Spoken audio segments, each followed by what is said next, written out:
tout le monde, alors je vous fais un autre vlog lecture. Je sais, je fais que ça sur ma chaîne en ce moment, mais je trouve ça hyper sympa, surtout pendant le confinement, et je trouve ça intéressant. Et puis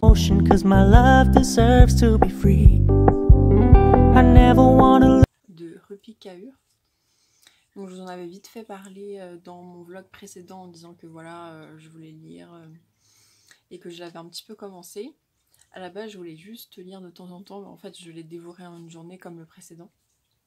Et en fait, je l'ai enchaîné un jour après le premier. Du coup, c'est vrai que ça a été beaucoup trop pour moi, entre guillemets, parce que c'est quand même des textes qui sont chargés quand même de beaucoup de choses.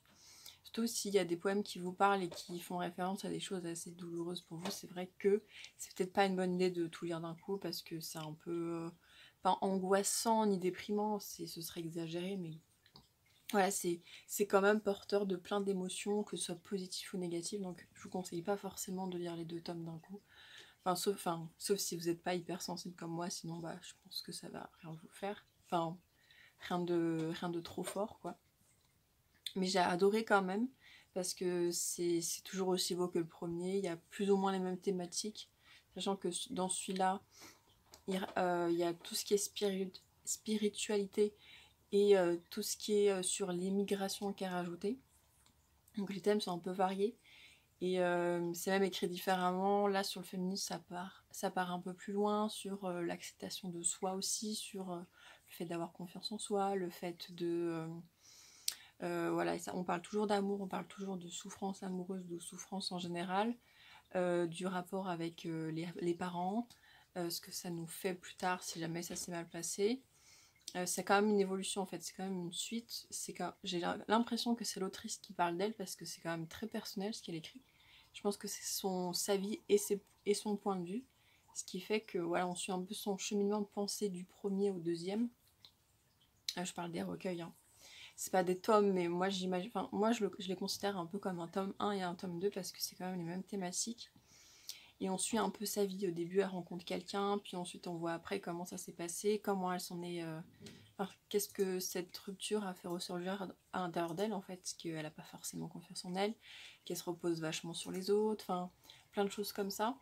Des choses qui ont pu nous arriver nous-mêmes, quand on est nous-mêmes, ce qu'on pense des autres, ce qu'on attend des autres, est-ce qu'on n'attend pas trop des autres, enfin voilà, plein de choses comme ça. Sur, sur la douleur, enfin il y a les mêmes thématiques, et voilà, c'est toujours aussi beau, toujours aussi bien écrit, et avec des dessins qui sont toujours aussi magnifiques, vraiment, c'est vraiment trop chouette, j'ai vraiment trop aimé. Mais voilà, toujours aussi dur quand même. Et aussi parce qu'il est porteur de vérité, et c'est vrai que si vous avez quand même un aspect un peu sensible, c'est vrai que ça peut quand même vous toucher pas mal. C'était juste pour vous prévenir.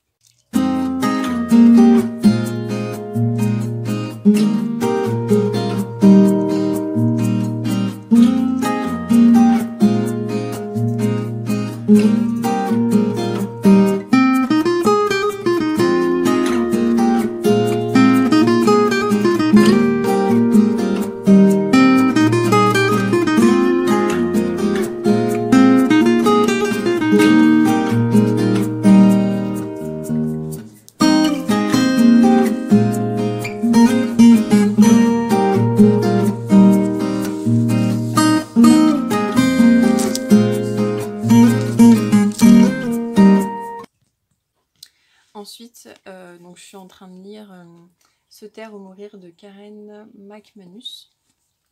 Donc je l'avais eu en service de presse dans la librairie où je travaillais. Donc j'en suis à la moitié, et je voulais juste vous en parler un petit peu. C'est vrai que je l'ai plus lu parce que je sais que c'est une nouveauté assez récente, et ça me manque de lire des nouveautés. Parce qu'en fait en confinement, voilà, je peux pas me procurer des livres dans ma librairie, donc c'est vrai que ça me manque vachement de lire des nouveautés. Donc j'essaie de lire les livres les plus récents que j'ai dans ma palle, histoire de ressortir du confinement avec des livres récents, quoi, pour pouvoir les conseiller, quoi, parce que si je conseille des vieux livres, ils seront pas forcément dans la librairie, ou alors il faudra que je les commande exprès, et je préfère quand même conseiller des livres qu'il y a déjà dans la librairie, ça évite de faire des achats, enfin bref. Et j'étais curieuse parce que j'ai beaucoup vu de personnes en parler, pas forcément qu'en bien d'ailleurs, Et donc je voulais un peu faire mon avis et je voulais en fait commencer surtout à lire des thrillers que j'ai dans ma palle depuis une éternité. Mais j'ai un peu peur de me lancer. J'en avais lu un mais qui était un peu hors trailer parce qu'il était surtout... Enfin, l'auteur avait surtout misé sur son univers à travers l'écriture en fait. Et c'est vrai que c'était un thriller mais pas dans le sens classique du terme. Donc je me suis dit je vais lire celui-là qui est un trailer mais ado, peut-être que je vais aimer. Donc en fait pour l'histoire, on suit une jeune fille qui s'appelle Ellery, dont la maman est en cure de désintox parce que voilà, elle picole un peu trop. Son papa, je sais pas, je crois que le papa, enfin ça me dit rien. Elle a un frère jumeau qui s'appelle, je sais plus comment il s'appelle, mais voilà, Ezra, voilà. Et du coup, ils sont obligés d'aller vivre chez leur grand-mère à Echo Ridge, là où a vécu du coup sa mère, enfin leur mère. Et ils arrivent et hop, il y a un cadavre. On apprend qu'il y a plein de jeunes filles qui étaient un peu nominées pour être reines du bal, qui ont été tuées, dont la sœur de leur mère. Donc on sent vraiment qu'il y a un truc qui tourne pas rond dans cette ville. Et on suit aussi un autre point de vue, qui est celui de Malcolm, qui est en fait le frère du présumé coupable du meurtre de la dernière victime en fait. Et ouais, tout le monde pense que c'est lui, il n'y a pas vraiment de preuves, mais vu que c'est son ex, ils disent bon, c'est peut-être lui, on sait pas, il s'était disputé. Voilà, il y a un petit peu un soupçon qui plane sur lui, mais rien n'est sûr. Et du coup, forcément, son frère, lui, bah, voilà, il ramasse un peu les pots cassés, du coup, il a une mauvaise réputation à cause de ça, parce que voilà, c'est le frère du coupable, oh mon dieu, frère de meurtrier, voilà, donc il est un petit peu, voilà, personne ne l'aime trop, quoi, ou alors tout le monde est un peu curieux, mais c'est de la curiosité malsaine, enfin voilà. Et du coup, on suit ces deux points de vue qui vont se croiser, et voilà, et on suit en fait Ellery qui se retrouve là-dedans, dans cette ville qui a l'air assez tranquille, mais en fait pas vraiment. Et en fait, elle enquête. Elle essaie de savoir ce qui se passe, pourquoi. Et voilà, c'est sympa. Après, ça casse pas trois pattes à un canard non plus. C'est assez intéressant pour me happer et pour que je veuille continuer la suite. Il n'y a rien qui me choque trop, donc c'est ok. Après, il y a un truc qui manque dans l'écriture. Peut-être que ça aurait pu être un peu plus intéressant dans l'intrigue, mais après, je sais pas encore, vu que j'en suis qu'à la moitié. Mais pour l'instant, c'est ok. Il y a un petit peu trop de clichés en mode « Oh, les pop-up girls, lycée américain avec des sportifs, des gens populaires ». Ça, c'est un truc qui m'agace parce que j'en ai bouffé dans mon adolescence. Du coup, maintenant, je peux plus voir ça, ça m'énerve. Mais bon, voilà, ça va, c'est au second plan, donc c'est ok. Les personnages qui sont au premier plan, ils sont quand même intéressants, ils sont pas clichés, donc c'est cool. C'est cool. Voilà ce que j'ai à dire dessus. Pour l'instant, je trouve que c'est quand même bien mené parce que dans chaque chapitre, il y a quelque chose d'intéressant qui donne envie de lire la suite. Du coup, je le lis assez vite, mine de rien. Ça, la moitié, c'est à peu près 200 pages. J'ai lu en 3 jours quand même.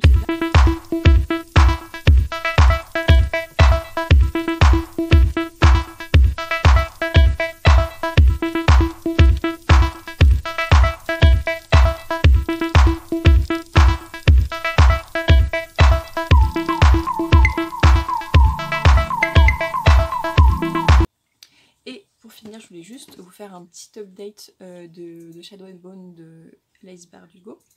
Parce qu'en vrai, je vous en ai pas trop parlé. Je voulais vous en parler à la toute fin, mais en fait, je pense que ça peut être sympa de vous dire un peu ce que j'en pense à ce moment-là.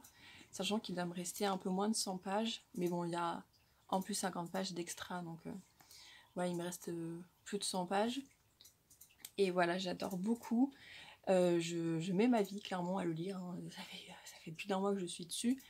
Mais parce que j'apprends un peu l'anglais, enfin j'ai pas trop l'habitude de lire en anglais, donc c'est vrai que ça me prend vachement de temps. Mais j'aime beaucoup, parce que déjà j'aime beaucoup la fantasy, et je trouve que c'est une fantasy qui change un petit peu de l'ordinaire.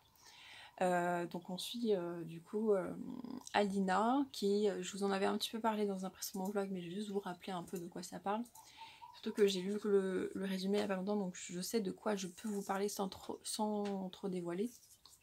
Donc en fait, Alina, elle est orpheline, et elle est orpheline avec Mal, hein, c'est un peu son amie d'enfance. Elle avait un peu que lui, c'est à la fois son frère, son meilleur ami, enfin voilà.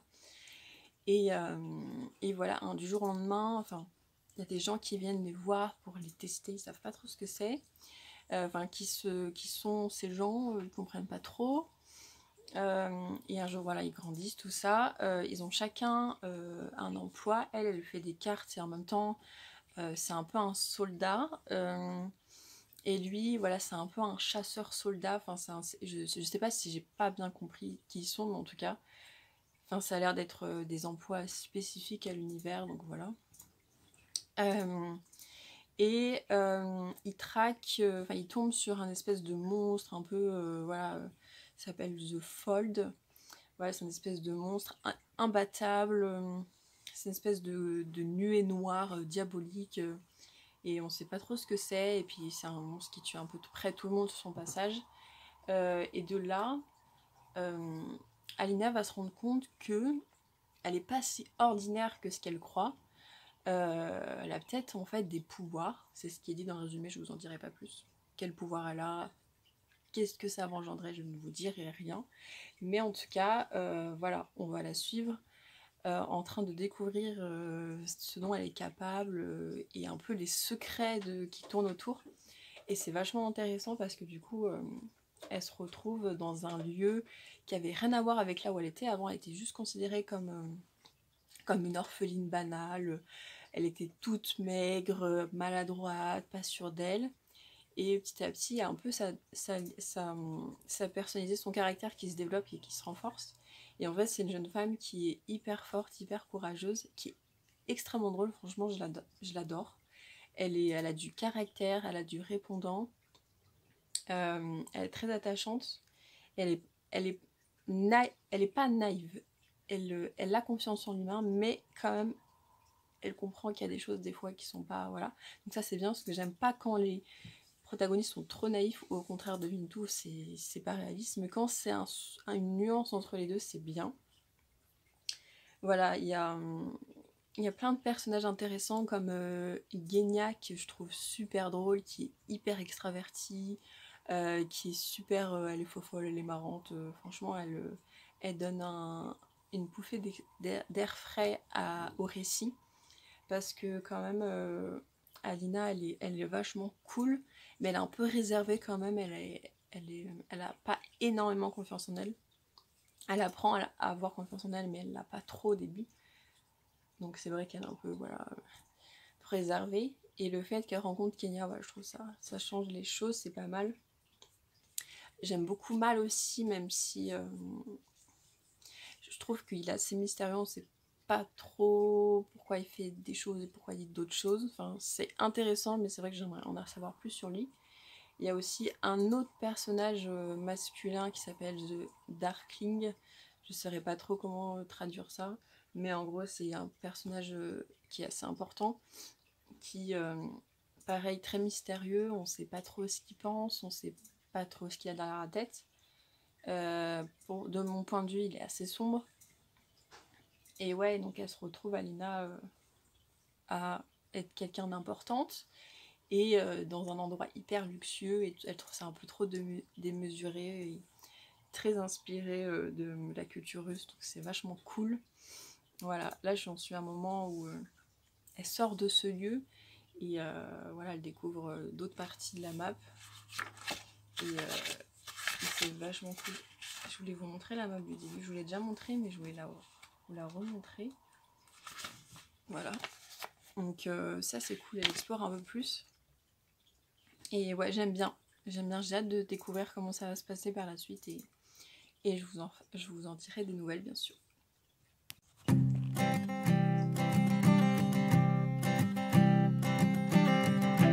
I keep a photograph in which we were in love, caught in your eyes, waiting for the sunrise. I barely even knew who you were. What did you do? I didn't care, 'cause you were perfect, I swear. But somebody told me that